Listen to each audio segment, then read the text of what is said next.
Hi everybody, welcome to XAT 2020 Analysis from IMS. Okay, starting with the XAT 2020, first thing which we notice is that there was no major change in the pattern of the test, which means as predicted there was one extra question in quant which made the total number of questions including GK to 100. So that was I would say that is the only similarity now between XAT and CAT, that they both have 100 questions and 180 minutes exactly, right?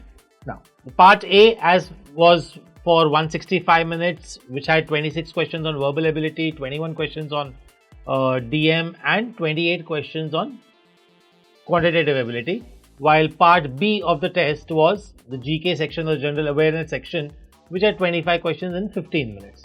So that was the structure of the test which we have already discussed earlier also. So we're not going to dwell too much into that because that has not changed.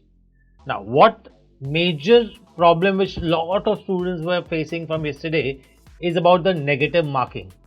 So as we had told you earlier that XAT will have positive 1 mark per question and negative 0.25 for an incorrect question, and you will have negative marking for even unattempted questions for questions after 8 questions. So if you have more than 8 unattempted questions, you'll have negative marking.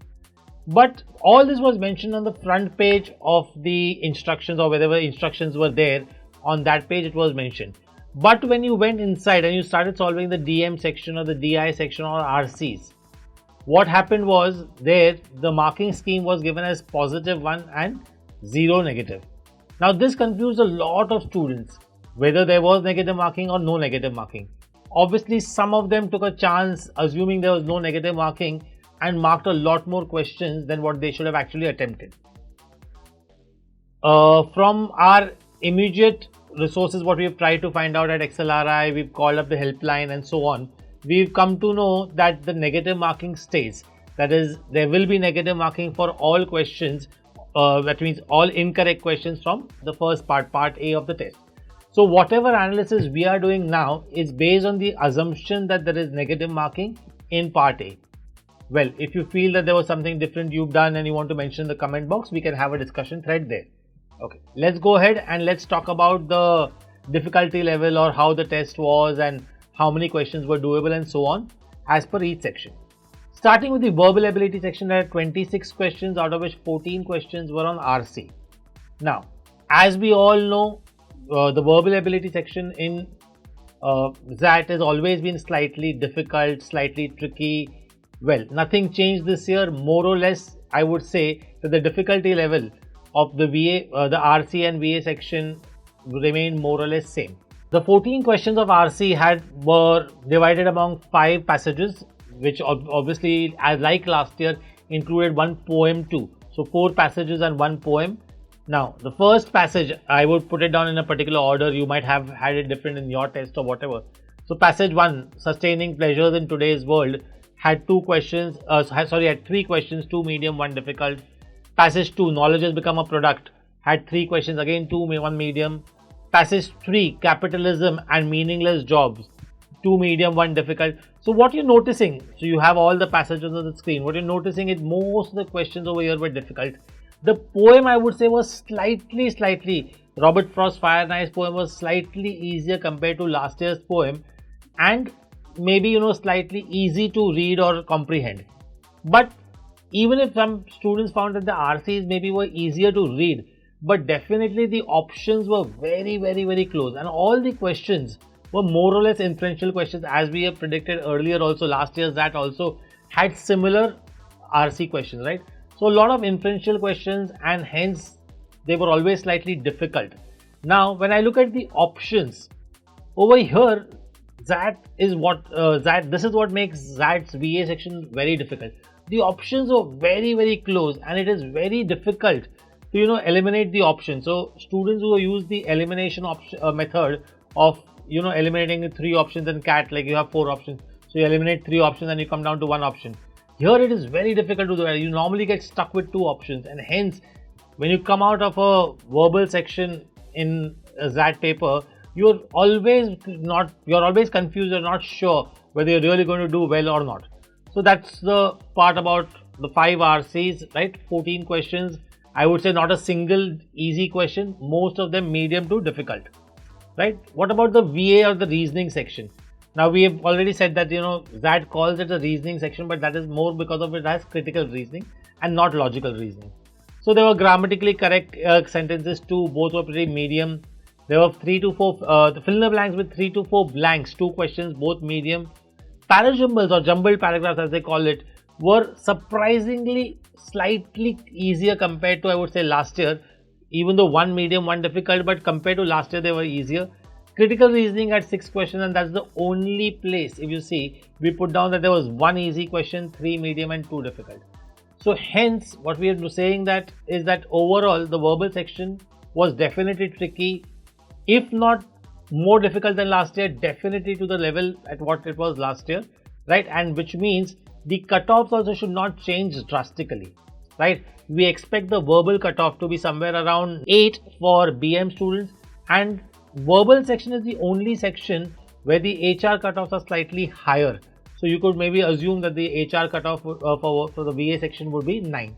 So that was the verbal section. Let's move on to the second section, that is the DM section. So the DM section had 21 questions. The major change which was there in the DM section this year is that there were no single questions. All these 21 questions were divided over 7 passages or 7 caselets or whatever you want to call them, with 3 questions each. Now, one major change which happened last year and continued this year also was there were no questions, what I would call them, on based on quantitative data. That means something like data interpretation, or even a business case where there is data interpretation was not there, right? So there was no data given in terms of numbers or something which you had to crack and you would arrive to an answer. So that changed last year and that continued this year also. Out of all the 7 sets, we would say 4 were definitely of ethical dilemma and 3 were of a business case where there was some kind of condition given and all that. Again, as we know in DM, the options always look very close, very ambiguous. But if you had gone through the videos which we had talked about, the DM videos which we had uploaded, then we had already spoken about the method of attempting these questions. How do you go about cracking these questions? Now, what were a good number of attempts and what kind of scores do you expect? So if you had spent around 45 to 50 minutes, I would not spend 55 minutes. I would want to spend at least 5 minutes from here to my favorite section or wherever. So if you had spent 45 to 50 minutes in DM and attempted somewhere around 14 questions, we expect the cutoff to be around 8 to 8.5 for BM for a general male candidate, and maybe a mark lower 7 to 7.5 for the HR candidate. See, understand that these cutoffs which we talk about are for a general male candidate. For the female candidate, the cutoffs will be slightly lower. Okay. So DM definitely, as predicted, or as from the last couple of years, DM has been definitely difficult. It is definitely a section which a lot of students, especially the fresher students, find a little bit difficult. People who have worked for a couple of years always find DM or the cases of DM slightly doable or because maybe they've come across such situations in their work or whatever, but they're at least, for freshers it is always very difficult. Okay, so that was about the DM section. We've spoken about a good number of attempts and the cutoffs. Let's talk about the third section, that is the quantitative ability section. Now, and DI, that is. Now this section had 28 questions, out of which 6 questions were on DI, 2 sets, 3 questions each, and 22 questions on quant. Now, when I look at this section, according to me, this is one of the easier sections in XAT, and to clear your cutoffs also. Also, it is a good section for you to maximize your score. First of all, it has a maximum number of questions, 28, and hence it is also can be used to maximize your overall score so that you clear your overall cutoffs also. So, from what we understood yesterday was that 6 questions on DI were definitely doable. Both the sets were definitely doable. The first set, which was a very calculation intensive set, but did not have too much logical data interpretation to be done, so it was more calculation intensive, could have been easily done. So for example, when you go for an exam like XAT, you're definitely prepared for such things. Even the second set, if you had spent a good 10-15 minutes on it, you should be able to have got the 3 questions. Understand that the number of attempts you need in a XAT versus CAT are much lower, and hence spending say 15 minutes on a DI set, so total say 20-25 minutes on 2 sets of DI is definitely worth it, because you're going to be able to get 6 questions, and those 6 questions, if all correct, will get you very, very close to the cutoffs, right? So that's what is very important in XAT. Now, what about the quant part? The quant part, one thing which changed from last year, which I noticed, was the size of the questions. The questions were slightly long. There was a story built around the question, and then, so even if there was a question or direct question on arithmetic progression, first there was a story built around it, and then something would come up, which always is slightly more time consuming. So XAT is trying to maybe make its quant questions more like IIFT or something like that, and hence these questions are slightly long. But there were definitely some sitters as usual. So last year also you had noticed there were at least 4 to 5 sitters. Similar things happened this year also. There were definitely 4 to 5 sitters, and if with those sitters you had attempted DI and then attempted the remaining questions, you would have really done well.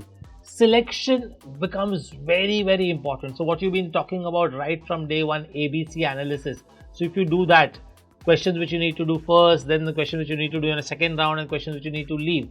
If you do all that part really well, it really helps in XAT. So that is why it was very, very important to do this section well, and hence, because also as I said, it is the largest section, so it can help you clear your overall cutoffs also well.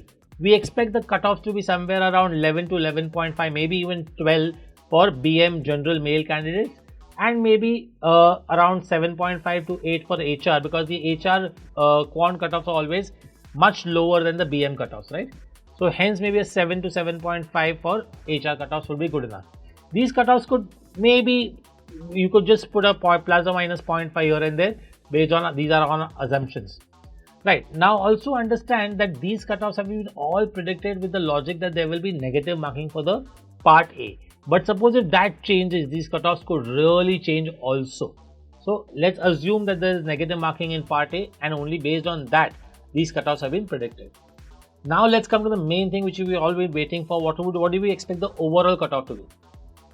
We expect the overall cutoff to be somewhere around 33 to 35, which you see will be slightly lesser than last year's cutoff, right? So if the cutoff is around 33, it will be slightly less than last year's cutoff. This is again the cutoff, estimated cutoff for the BM course for a general male candidate, and maybe 2 or 3 marks less for the HR program, right? So based on this, the overall cutoffs we expect somewhere around between the range of 30 to 35 for both the programs. I don't see the cutoff rising above 35, definitely.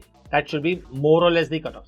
So if you have looked at part A very carefully and attempted the questions, that is, you had 75 questions. Out of 75 questions, you need to approximately get less than even 50%. So if you had planned your test well, if you've gone through enough mocks and practiced DM really well, you should be able to clear these cutoffs comfortably. Okay. Let's move ahead and talk about the GK section, the part B of the test. The GK section, as usual, was very similar to last year's GK section. Questions were slightly difficult. If you spend your 15 minutes, because there was no negative marking, right? So you're going to attempt all questions. This section does not have any negative marking, so you're definitely going to attempt all questions. Now, anyway, we know that this section might not have something like a cutoff or something, because why? Only XLRI uses this in your second round, and they have not even told us how they're going to use it. So we cannot even predict that. So, but we assume that a score of 6 to 7 marks over here should be a good score if you have attempted all the questions and at least had studied GK well. So whatever GK you have done for the other exams and for XLRI would definitely help you, and 6 to 7 marks over here can be easily got. Well, that was about the XAT analysis. I hope I haven't missed anything. If there is something, you can always put it in the comments. We can always answer that. Best of luck and Happy New Year.